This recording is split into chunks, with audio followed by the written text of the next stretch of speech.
Today, we are going to discover a business that specializes in specialty coffee on how they were able to survive during this pandemic and became successful.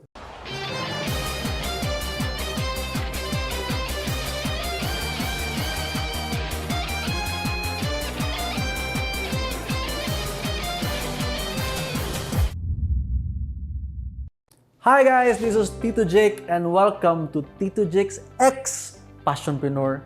And today we're going to have fun and interview one of my cool friends who is a specialty coffee entrepreneur.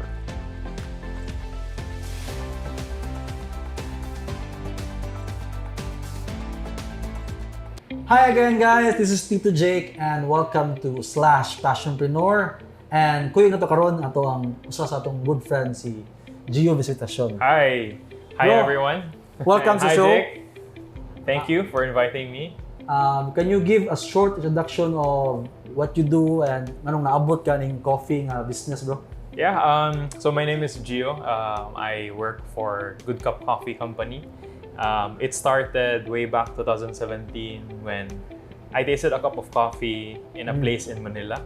And it changed my perspective about how coffee can taste. Na lami man day kayo.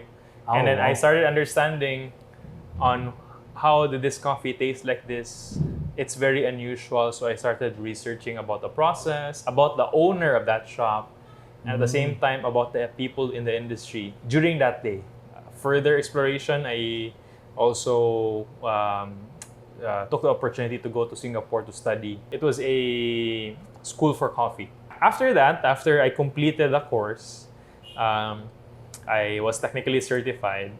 I interned for a coffee shop to learn how to serve coffee. And I was working with John. Going towards that story, bro, I know a lot of people are aware because we featured John before. Yeah. How did you stand up from that, bro? Because I was here, we were able to talk regularly. How were you able to quote-unquote recover from that? Well, I think I recovered fast because I knew the level of love and support that I get from the people around me, from my family, from my team members, from my wife. Wow. So I started focusing on what are the things that I should start to become grateful of.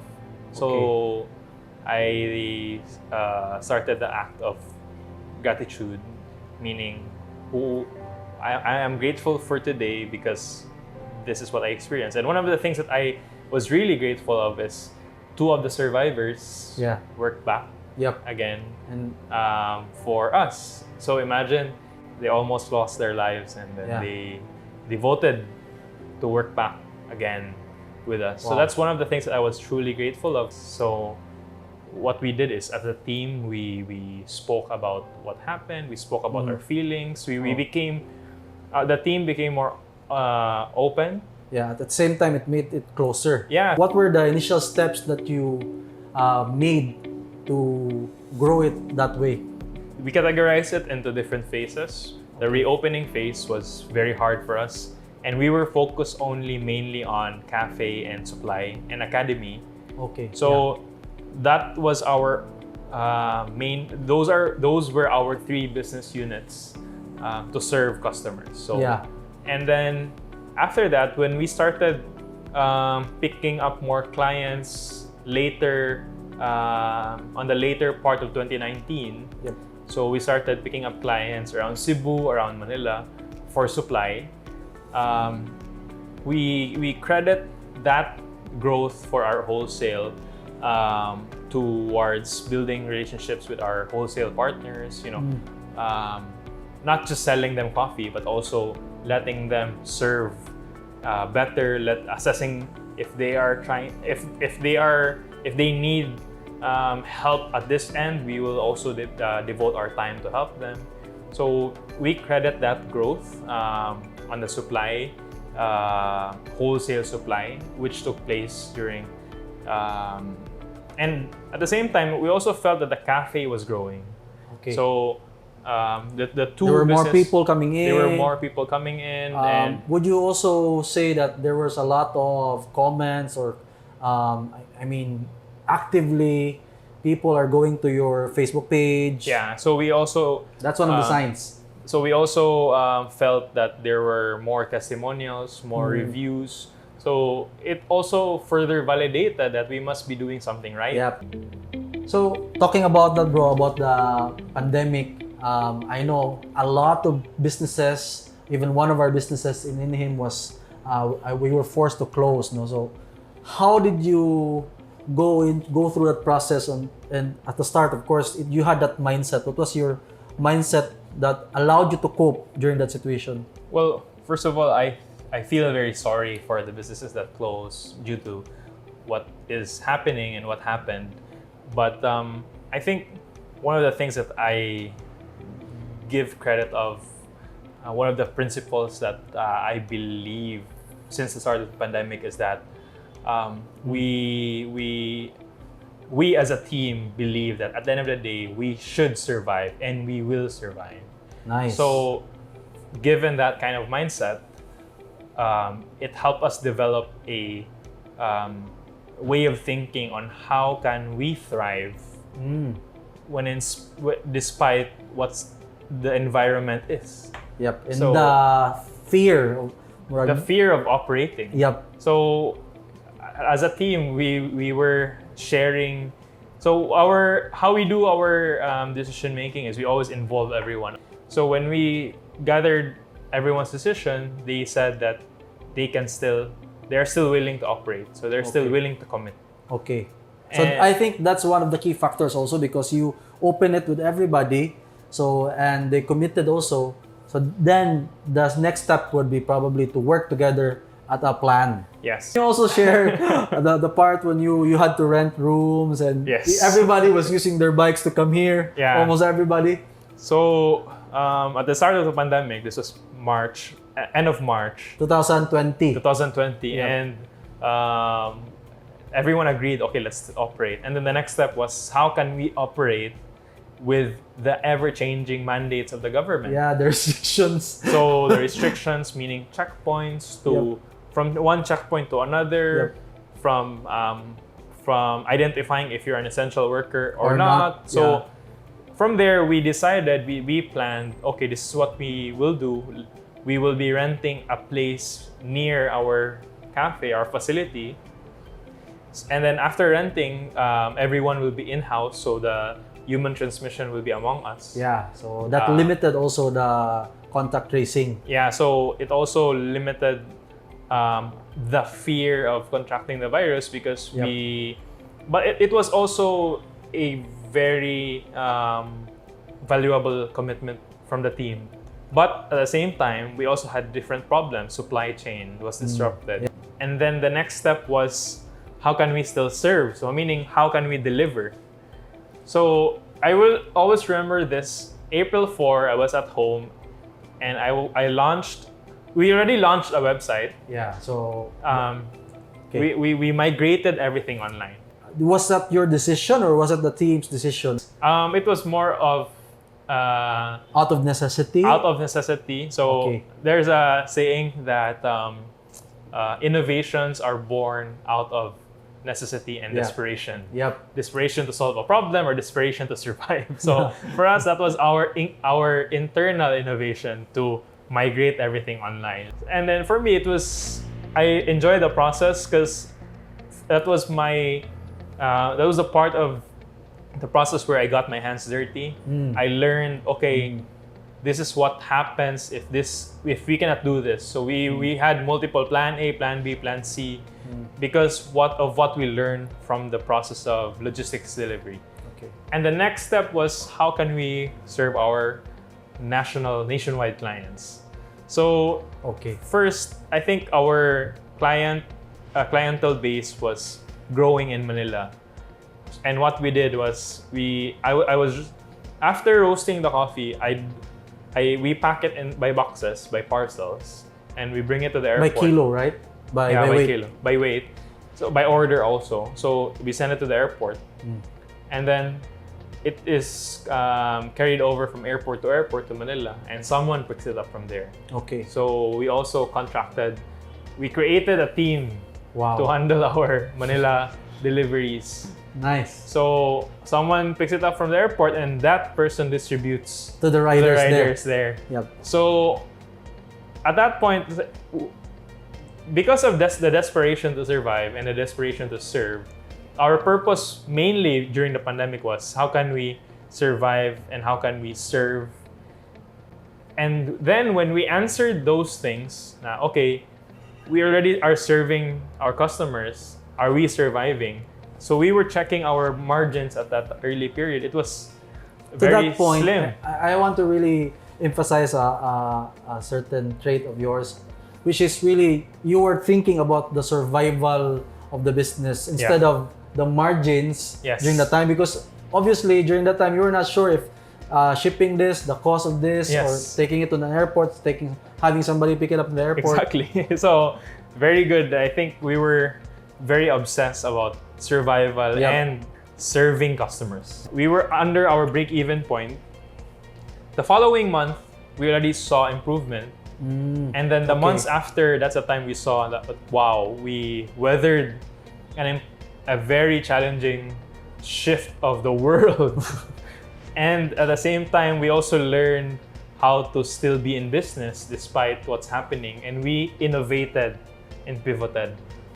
I think that was the first step of the boost of confidence. The second one was when we explored on innovating to survive. It made us survive further. The next step was how do we level up the customer experience. During our customer journey flow, what we did is we placed the customer on top of it, and how do we make the customer feel that we're just not suppliers, we are also coffee friends. There was a shift, and during that shift, we decided to not just sell, but also to teach, and at the same time, help the customers brew better. So we created a brew better campaign, and we told our team that how can we achieve that at the end of the day, our customers are the ones that are raving about us. So the word of mouth, I would say that we grew because of word of mouth marketing, and it was the best kind of growth because it was organic. Yep. And it's very important online. Yes. So after nailing those metrics, we added an extra metric, which is the customer happiness. So how can we measure customer happiness is when customer get back to us and they give you feedback. Give us really good feedback. So we felt that there was an organic network effect that was happening, and the best part was we never spent for this. Our marketing expense for 2020 was very minimal, and everything happened because of organic, customer growth. So talking about that, bro, we talk about the new system that you're doing. Can you just share to our audience what is your new process now for serving a worldwide customer?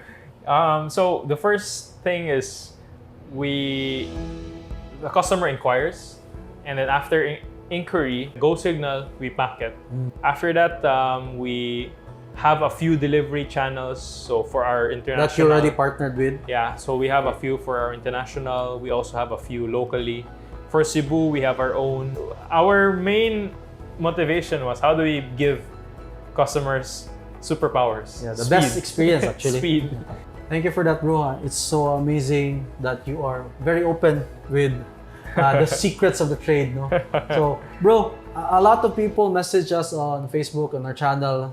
They're asking questions, especially those who have businesses already, the SMEs, the MSMEs, the micro, small, and medium businesses. What advice can you give them so that they can also adapt or thrive and eventually succeed with this pandemic? First advice I would give to entrepreneurs or soon-to-be entrepreneurs is you need to define your purpose. And after defining your purpose, you need to identify on how can I make this purpose work, even with an ever-changing environment.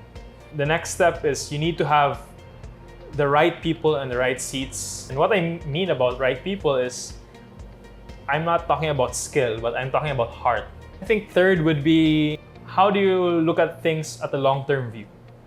So it also will give you a better perspective about What to do next? What to do next, and things such as profit versus customer experience. And my fourth advice is don't be afraid to involve your customers. Some businesses they're very close-minded about that's true. comments and feedbacks and critiques. When in fact, if you place that in your culture or in your company's values to accept feedback and to improve from the feedback that you have that your customer gave, it also will help the customer, let the customer think that